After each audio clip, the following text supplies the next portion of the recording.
Hello, fellow outdoor lovers. I'm Ken Hovey, a resident of Eagle County for over 30 years, here to share some insight that I've done research on the proposed special use permit application for Rincon Materials to essentially change the rules and the zoning on that parcel of land on River Left on the Colorado River, on the Colorado River Road, just upstream from Dotsero.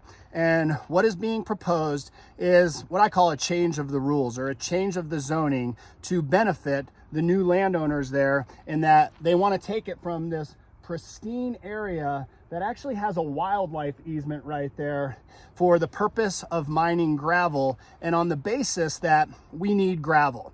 And I'm going to shed some light on that and what I have found, and I don't believe it. So I have their actual proposal here, and I'll go through a few pages of this and share it with you. I'll read what they have pitched and then kind of a retort to that. And again, this is me with a camera set up on the back of my truck. I have no backing. I just wanted people to know what's really going on down here.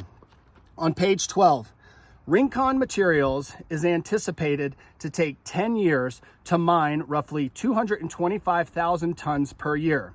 Now, I've spoken personally, in person, with local mine operators that say that they wish that they were selling that much and that there is no current shortage. As an example, there is a current mine, it's called the Hidden Valley Mine, that is already permitted till 2049. That's, according to my calculation, 26 years. And there is an estimated 50 million tons available right there of gravel, and it's already permitted.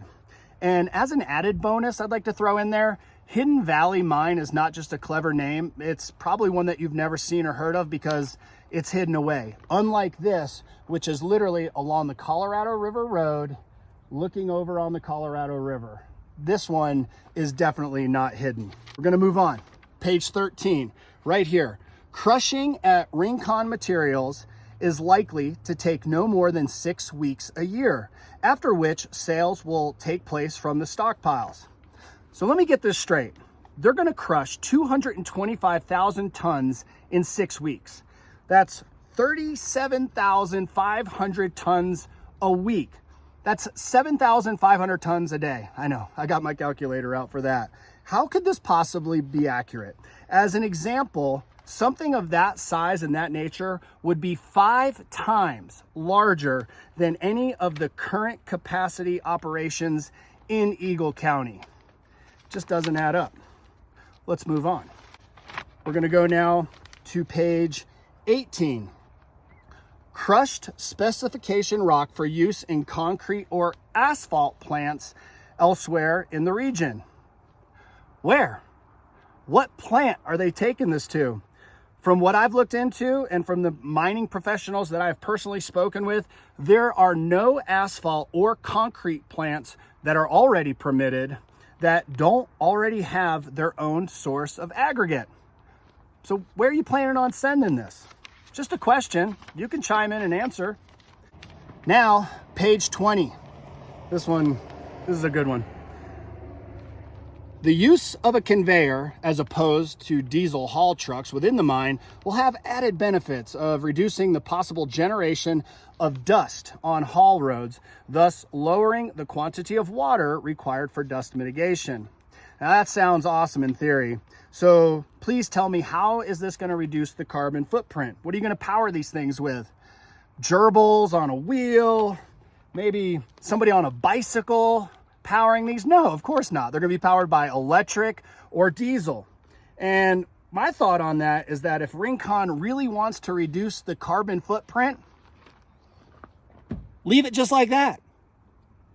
It's the least carbon footprint you can have. So that sounds great.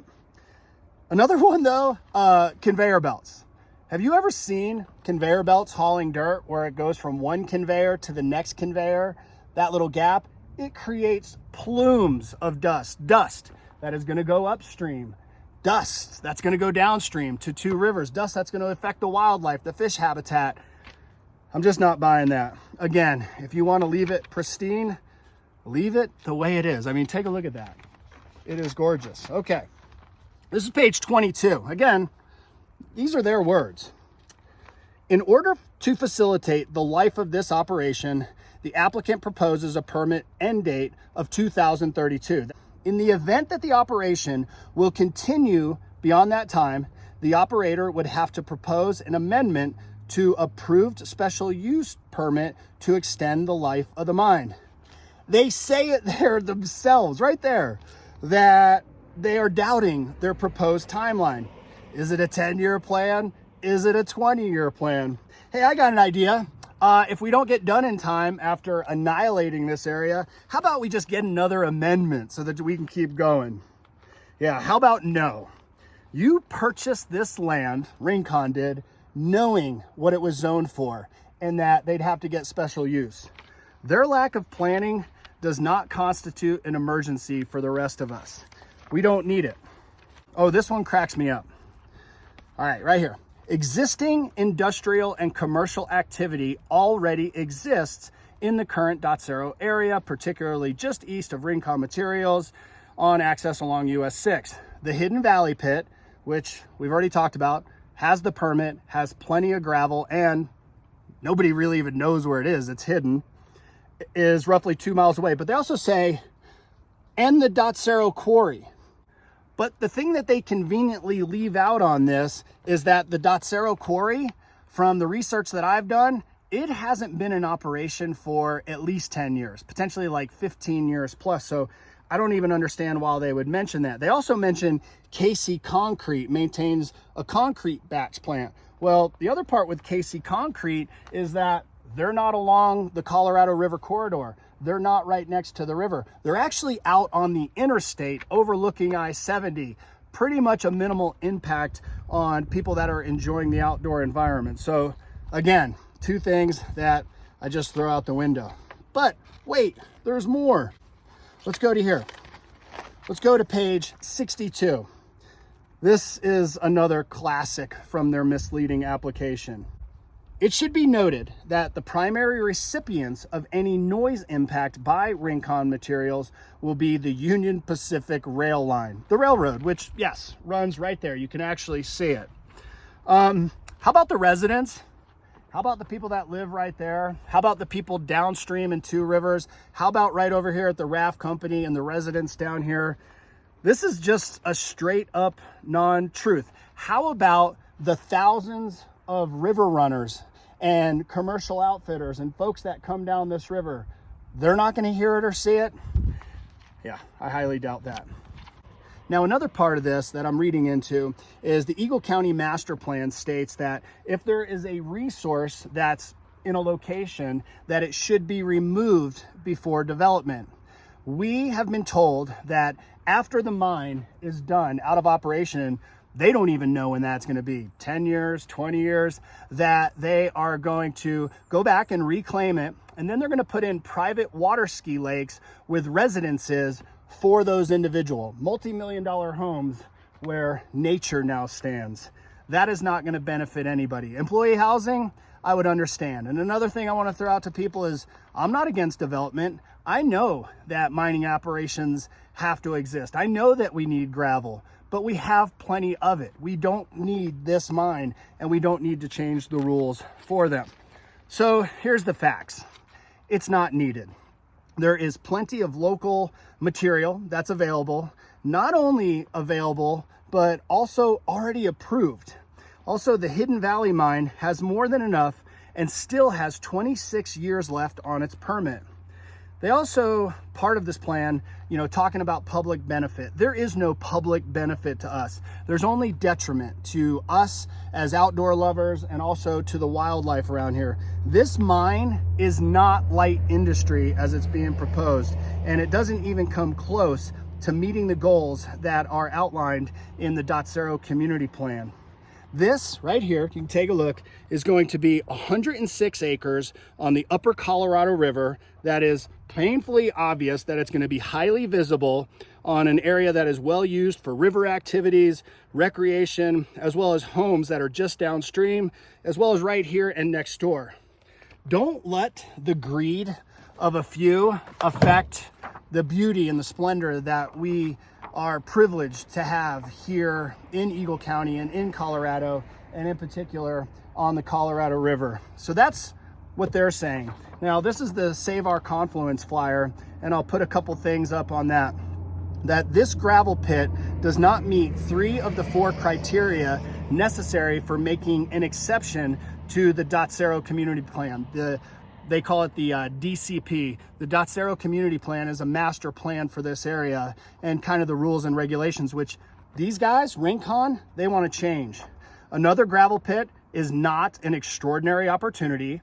It does not meet a viable need, nor is it in the general public interest, and it doesn't adhere to that criteria. Additionally, the community plan acknowledges Dotsero and the Colorado River corridor as one of the very special places in Eagle County. A primary goal of the Dotsero River Plan is the preservation of its world-class recreational offerings like rafting, hunting, fishing, hiking, bird watching, agricultural lands, and its open range characteristics. This area is the gateway to the Flat Tops, Colorado Scenic Byway, and the Upper Colorado River.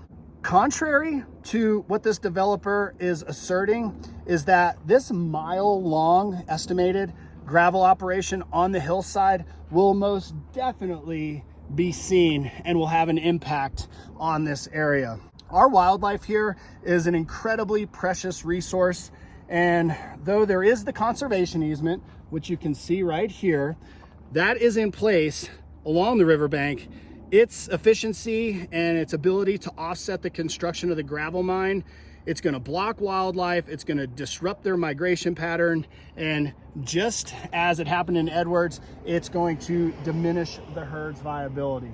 You can do something about this. The Eagle County Planning Commission is planning to do a site visit and also have a meeting on this. It's on September 20th. They are going to come out here at 1 o'clock and go up and do a site visit, and then they're going to have a hearing at the Planning Commission's office again on September 20th at 3 p.m. I highly recommend that we show up in force at 1 o'clock on the 20th at the entrance and picket and show that we don't want or need this gravel mine here. If we did, I'd be all for it, but we don't. I've shown proof that we have plenty of gravel in our area. We have permits that are already applicable, that are in place for 26 years. They have over 50 million tons of available aggregate. And if you don't think that what they're proposing is going to impact this, just think about it. Think about the conveyor belts. Think about the mining trucks. Think about the dust, the debris, everything that's going to impact this. My recommendation is to leave it just as it is. Rincon, you know what you bought when you purchased this land. Nobody needs to change the rules so that you can line your pockets deeper. Let's protect this land. Please help me. Save our confluence. I'm gonna put up some B-roll of the Planning Commission and how you can write them letters, show up. If we lose, at least I tried. I love this place. I've spent hundreds of days with my family, with my sons, paddling, rafting, recreating, enjoying this.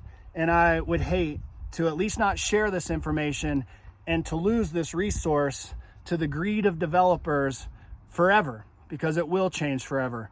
I'll leave you with this, the quiet of this moment, and imagine how much it will change if we allow them to change the rules.